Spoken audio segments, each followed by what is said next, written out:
Eh bien, êtes-vous sûr que vos prières sont des prières efficaces? Nous allons parler aujourd'hui de l'un des ingrédients principaux de la prière exaucée. Restez donc avec nous.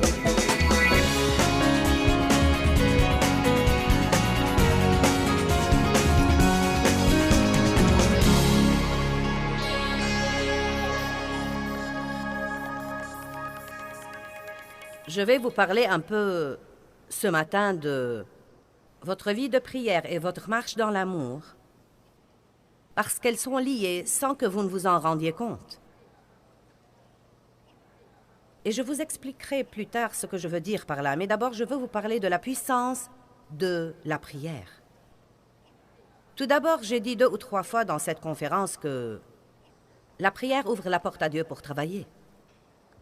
Dites cette phrase avec moi. La prière ouvre la porte à Dieu pour travailler. Maintenant, c'est une déclaration simple, mais elle est devenue très importante pour moi. Et elle me garde de beaucoup de soucis. Elle me garde de beaucoup de raisonnements. Et elle me garde également de ce que la Bible appelle les œuvres de la chair. Les œuvres de la chair, c'est essentiellement essayer de faire le travail de Dieu. Est-ce que quelqu'un a jamais essayé de faire le travail de Dieu? Avons-nous des saints esprits juniors parmi nous? Eh bien, vous savez, la chose intéressante dans les œuvres de la chair, c'est qu'elles ne marchent pas. Elles ressemblent à creuser des puits vides qui ne contiennent pas d'eau. Il n'y a rien de plus irritant que de passer votre temps à essayer de faire quelque chose qui ne produit pas ce que vous voulez qu'il produise. Les œuvres de la chair sont un problème pour tout le monde, mais elles sont normalement un plus grand problème pour les personnalités les plus obstinées. Pour les gens qui ne savent pas attendre, qui pensent toujours qu'ils ont la meilleure idée sur la manière de faire les choses et qui veulent en convaincre les autres. Pour les gens qui, une fois qu'ils savent la vérité, ils veulent l'imposer à tout le monde et que tout le monde comprenne ce qu'ils savent. Eh bien, Dieu peut faire en un instant ce que nous ne pouvons pas faire pendant des années et des années et des années et des années. Amen. Et nous devons apprendre à prier parce que la prière ouvre la porte à Dieu pour travailler. La prière ouvre la porte à Dieu pour travailler. Allons, tous ensemble. La prière ouvre la porte à Dieu pour travailler. Donc, vous savez quoi? Si vous ne priez pas, Dieu ne travaillera pas. Or, il peut travailler souverainement et faire vraiment tout ce qu'il voudra sans nos prières. Et je n'essaye pas de mettre Dieu dans une boîte et dire qu'il ne fait jamais ça. Mais Dieu travaille normalement par nos prières.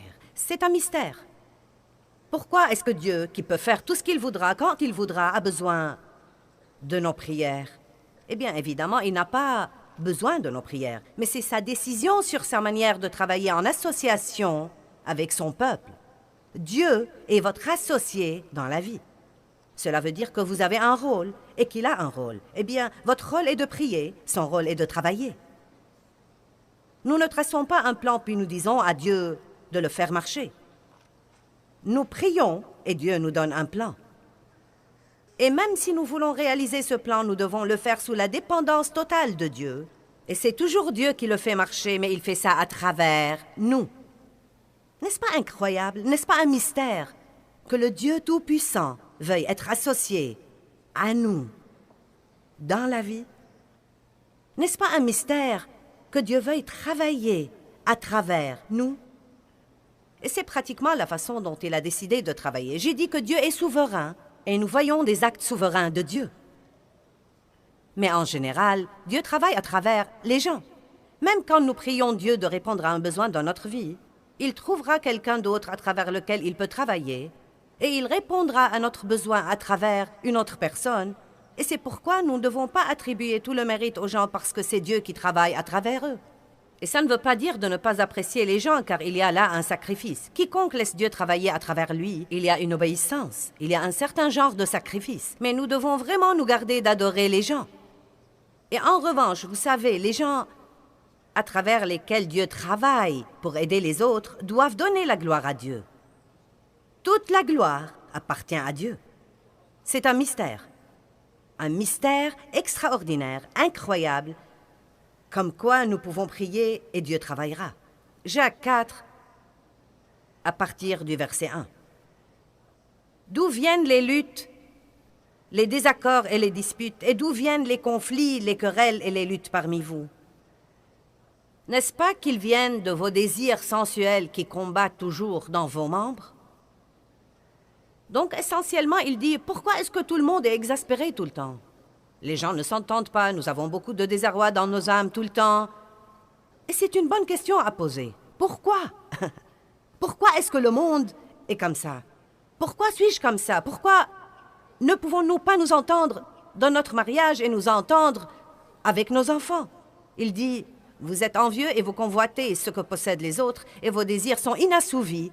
Ainsi, vous devenez des meurtriers, car haïr quelqu'un, c'est l'assassiner en ce qui concerne vos cœurs. Vous brûlez d'envie et de colère, et vous ne pouvez pas obtenir la satisfaction, le contentement et le bonheur que vous cherchez. Et vous avez donc des querelles et des luttes. Puis vient la déclaration que vous devez avoir soulignée dans votre Bible. Vous ne possédez pas parce que vous ne demandez pas. Maintenant, vous savez, je lis la Bible depuis longtemps, mais Dieu m'a d'abord donné ça il y a très longtemps, comme une réponse à certaines des frustrations de ma vie. Non, mais il ne m'a pas fallu très longtemps pour comprendre toutes les choses sur lesquelles je devais travailler, mais je ne priais pas là-dessus. Je travaillais sur ma bouche. Je travaillais sur mon mariage, je travaillais sur Dave, je travaillais sur mes enfants. Je travaillais sur l'agrandissement de mon ministère, je travaillais sur nos finances. J'étais épuisée et fatiguée tout le temps. C'est pourquoi vous entendez tant de chrétiens, ou vous-même dire parfois, même dans votre temps avec Dieu, « Dieu, j'en ai vraiment assez. Dieu, je ne peux pas continuer à faire ça. » Eh bien, Dieu ne vous a jamais demandé de le faire pour commencer.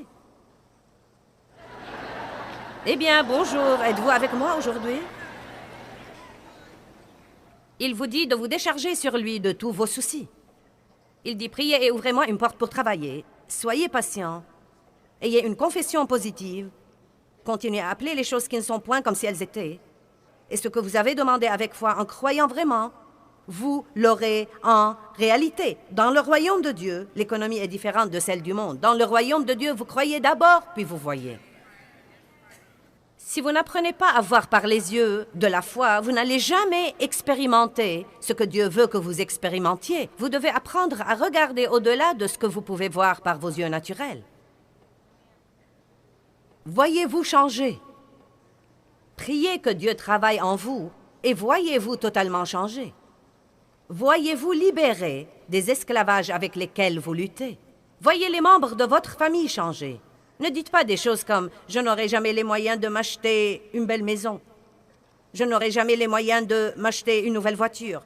Ou les moyens de faire mes achats dans un endroit comme ça. » Non, dites un jour, je viendrai ici et j'achèterai tout ce que je voudrais sans même regarder les prix.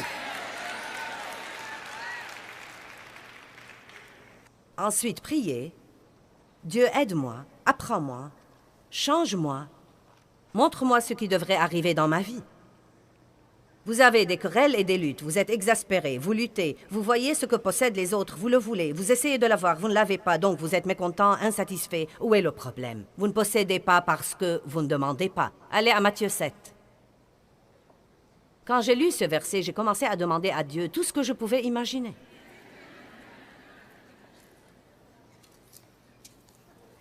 Il m'a dit de ne pas avoir peur en priant, car si je demandais quelque chose qui n'était pas sa volonté, il ne me le donnerait pas. Certains ne prient pas parce qu'ils ont peur de demander quelque chose qui soit en dehors de la volonté de Dieu. Ne vous en souciez pas trop. Si vous vous en soucierez, vous ne l'aurez pas.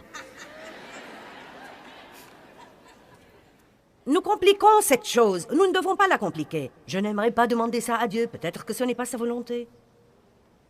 Eh bien, si vous en souciez tant, dites, Dieu, je ne veux rien qui ne soit hors de ta volonté pour moi, mais je te demande ça. Et si tu ne me le donnes pas, je saurai que tu as quelque chose de mieux en tête. Amen. Mais ne craignez pas. Ne vous approchez pas de Dieu dans la crainte. Je pense toujours à la femme qui est venue à moi à l'hôtel et m'a dit, je priais pour les gens et elle m'a dit, puis-je demander 2 choses à la fois? Venez avec assurance au trône. Matthieu 7,7. Continuez à demander et il vous sera donné. Continuez à chercher et vous trouverez. Continuez à frapper avec respect et la porte vous sera ouverte. Car quiconque continue à demander reçoit, celui qui continue à chercher trouve, et à celui qui frappe, la porte sera ouverte. Je disais à Dieu des choses comme « Je ne sais pas si ça te fatiguera ou pas, mais je ne vais pas me taire avant d'avoir une réponse. » Il n'y a pas de mal à ça. Maintenant, l'autre aspect, c'est « Ne demandez pas et vous ne recevrez pas. Ne cherchez pas et vous ne trouverez pas. Ne frappez pas et la porte ne vous sera pas ouverte. » La prière est puissante. Vraiment puissante. Éphésiens 3:20 dit « Dieu peut faire infiniment, abondamment, au-delà de tout ce que nous osons jamais espérer, demander ou penser. » Vous devez oser dans la prière. Priez pour des choses jusqu'à ce que vous en ayez la tête tournée. Oh bon Dieu, alors c'était oser. J'avais une prière il y a quelques années, j'avais à cœur de la prier. Je me suis sentie stupide quand je l'ai priée, mais elle est restée dans mon cœur. J'ai prié Dieu de me laisser aider tout le monde sur la planète. Et mon cerveau m'a dit, « Eh bien, pour qui te prends-tu? Tu es une femme de Fenton, Missouri, et tu penses que tu peux vraiment aider tout le monde partout? » Nous n'avons pas encore tout le monde, mais depuis que j'ai prié cette prière, nous avons fait des progrès et nous sommes à la télé dans les 2 tiers du monde. Écoutez, j'aimerais mieux demander beaucoup et d'en avoir la moitié que de demander peu et de l'avoir en entier.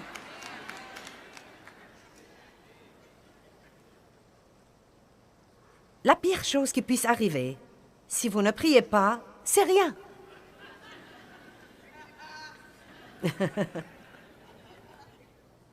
Chaque fois que vous commencez à vous sentir frustré, reculez et priez. Chaque fois que vous commencez à vous sentir inquiet, reculez et priez. La prière n'est pas une situation où vous devez aller quelque part et vous agenouiller dans une position et faire une certaine routine. Il y a un temps pour tout ça. Mais vous pouvez vraiment prier toute la journée. La prière n'a pas besoin d'être longue. La prière n'a pas besoin d'être sophistiquée. En fait, je veux vous encourager à demander à Dieu ce que vous voulez en aussi peu de mots que possible. Pourquoi disons-nous « Oh Dieu, j'ai fait cette mauvaise chose et je te demande de me pardonner. Seigneur, pardonne-moi. Oh Dieu, pardonne-moi. Oh Dieu, pardonne-moi. Oh Dieu, oh Dieu, pardonne-moi, pardonne-moi. Oh Dieu, pardonne-moi, pardonne-moi Dieu. »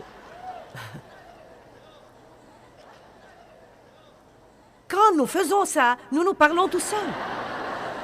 Nous essayons de nous impressionner. Je ne sais pas si nous le faisons pour accélérer l'exaucement.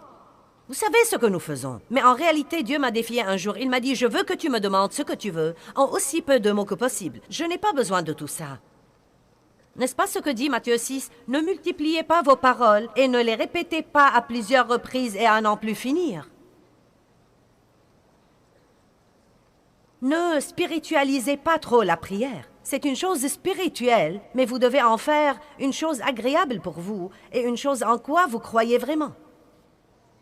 Vos prières doivent être accompagnées de foi. C'est la foi avec laquelle vous priez qui en accélère l'exaucement. Ce n'est pas le temps que vous passez à prier ou la prière à haute voix ou la prière sophistiquée. C'est la simple foi d'enfant. Dieu, je crois que tu m'entends.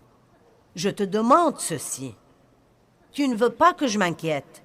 Je te demande de changer le cœur de cette personne. Je ne peux pas le faire, mais toi tu peux. Merci Père que tu travailles. Au nom de Jésus, je vais aller de l'avant et jouir de ma vie. Et c'est ça, bien-aimés, la volonté de Dieu pour vous. Vous pouvez à l'instant multiplier votre paix des milliers de fois juste en appliquant ceci. Maintenant, allons à Jean 14, verset 12. Je vous assure, je vous dis très solennellement veut dire « Et vous, je suis vraiment sérieux à ce sujet. » Celui qui croit fermement en moi sera lui-même capable de faire les œuvres que je fais, et il en fera même de plus grandes parce que je m'en vais au Père. Et je ferai personnellement tout ce que vous demanderez en mon nom, qui représente tout ce que je suis, afin que le Père soit glorifié et exalté dans le Fils. Oui, je le ferai. Et je crois que c'est intéressant, car il dit la même chose 2 fois de suite dans ce passage. Oui, je ferai personnellement pour vous tout ce que vous demanderez en mon nom, qui représente tout ce que je suis. Donc, dans 3 versets de suite, il dit, les plus grandes œuvres peuvent être faites par vous. Vous faites non seulement les choses que j'ai faites, mais encore des choses plus grandes que celles que j'ai faites. Mais vous devez prier. Et il dit de nouveau, vous devez prier. Que tout le monde dise, quand je prie, j'ouvre une porte à Dieu pour travailler. Si je ne prie pas, Dieu ne peut pas travailler. Maintenant, pourquoi prions-nous au nom de Jésus? La Bible dit très clairement que quand nous prions en son nom, nous présentons à Dieu tout ce que Jésus est. Dieu merci, nous ne venons pas en notre nom. Nous ne prions ni au nom de Joyce, ni au nom de Jean, ni au nom de Marie. Nous venons au nom de Jésus. Et la Bible amplifiée nous révèle ici une vérité qu'il m'importait beaucoup de comprendre. Pourquoi nous faisons ça? Le nom de Jésus n'est pas un porte-bonheur que nous clouons à la fin des prières. Quand nous venons en son nom, nous sommes en train de dire à Dieu, « Je ne peux venir et m'approcher de toi comme ça que grâce à Jésus. Je suis venu en son nom. » Vous savez, nous comprenons ça. Même dans mon bureau, c'est étonnant quelle faveur mes enfants obtiennent quand ils disent « Je suis le fils de Joyce. Je suis la fille de Joyce. » Maintenant, nous comprenons tout cela sur le plan naturel. Nous avons des gens différents avec qui on a de la faveur. Vous avez des endroits différents où vous avez l'autorité. Et donc, il y a certains moments, même dans cette vie naturelle, où il est bon de connaître certaines personnes, que ce soit le patron ou le pasteur, ou quelqu'un d'autre. Eh bien, nous connaissons Jésus. Et le nom de Jésus est au-dessus de tout nom. Et au nom de Jésus, tout genou doit fléchir, toute porte doit s'ouvrir, tout diable doit fléchir le genou. Comprenez donc bien ce que vous faites quand vous priez et quand vous dites « Père, je viens à toi au nom de Jésus ». Non mais, vous vous ouvrez tous les horizons parce que... Non mais, tout le ciel va être à l'écoute.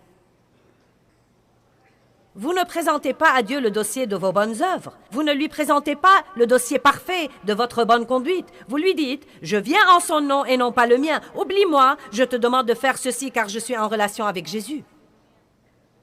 Amen. Donc veillez toujours quand vous priez à prier en son nom. Maintenant, pour que la prière marche, la Bible dit qu'elle doit être une prière efficace. Nous n'allons pas le lire, mais Jacques 1, verset 8 dit que nous devons prier avec foi, sans doute, sans hésitation, sans irrésolution, mais avec foi.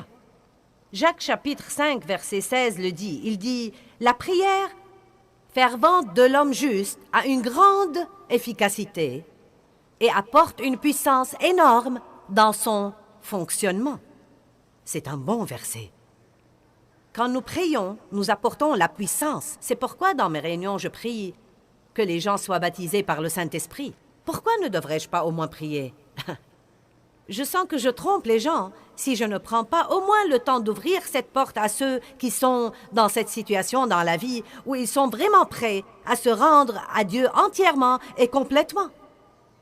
C'est pourquoi je prie pour les malades. C'est pourquoi je prie que les gens soient libérés des dépendances. Et puis-je vous dire la vérité, il y a des moments où ça me fatigue. Vous savez, je ne suis plus aussi jeune que je l'étais. Je ne suis pas vieille, mais je ne suis plus aussi jeune que je l'étais. Et vous savez quoi? Je me fatigue plus qu'avant. Et pour venir faire ça 4 fois de suite, l'une après l'autre, il me faut beaucoup d'énergie.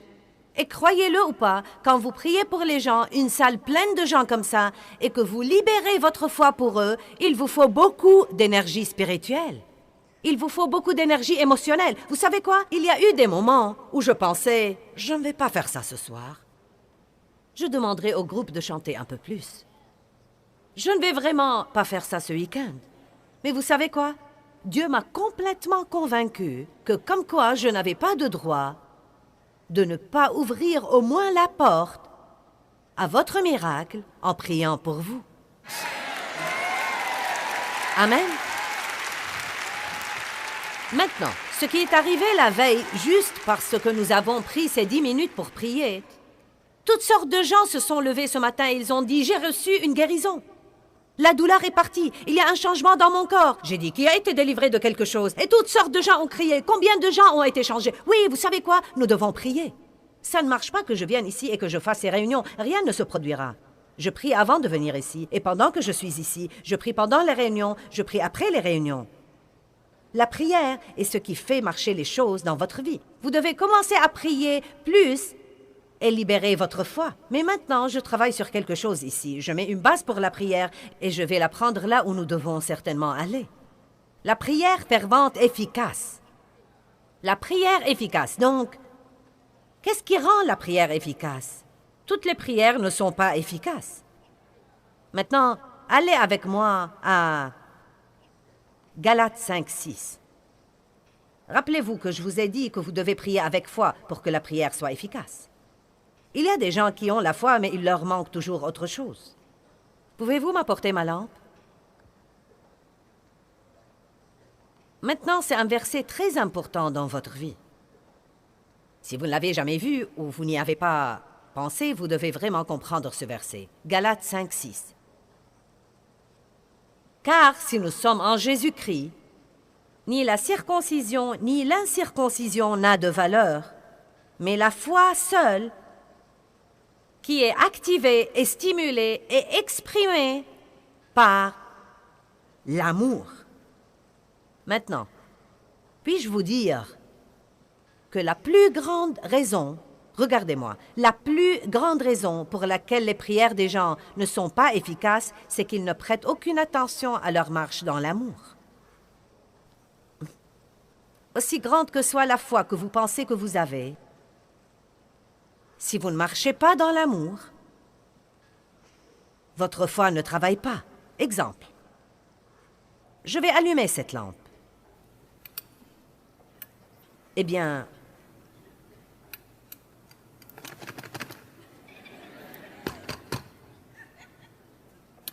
qu'est-ce qui ne va pas avec cette lampe? Comme si elle dit, pourquoi mes prières ne sont pas exaucées? Ah, ça alors, elle n'est pas branchée. Wow! Eh bien, vous savez quoi?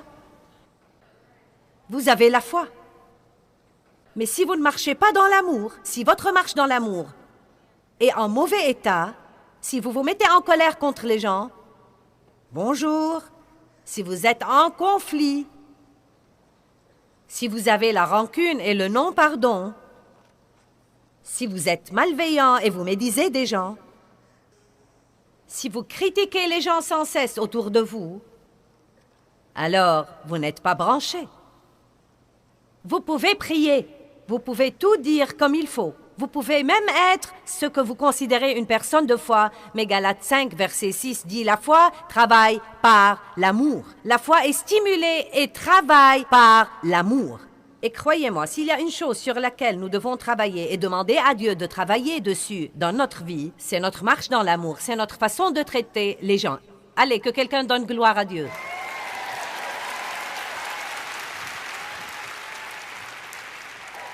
Maintenant, dès que je commence à marcher dans l'amour, à mieux traiter les gens, à être patient et miséricordieux, à être prompt à pardonner, à ne pas être difficile à vivre. Ouh! Wow! Dès que j'oublie ma marche dans l'amour, je suis débranché. Qu'est-ce qui arrive? Je vais à l'église tout le temps et je fais tous les trucs qu'ils me disent de faire. Et je donne et je paye la dîme et rien ne marche, rien ne change dans ma vie.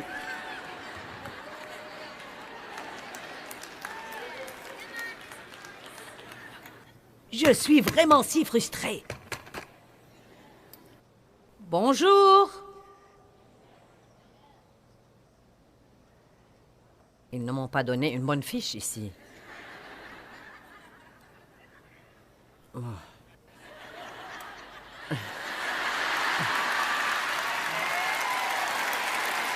Je ne l'ai pas allumé, n'est-ce pas?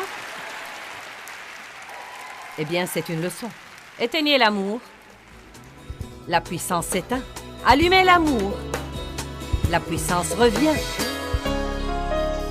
Eh bien, vous savez, l'amour n'est pas un sentiment, c'est une volonté. C'est quelque chose que nous devons vouloir faire. Et quand nous voulons marcher dans l'amour, que nous en ayons envie ou pas, cela active la puissance dans nos prières, nous rend hardis et nous mène vers la maturité spirituelle.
tôi xa quê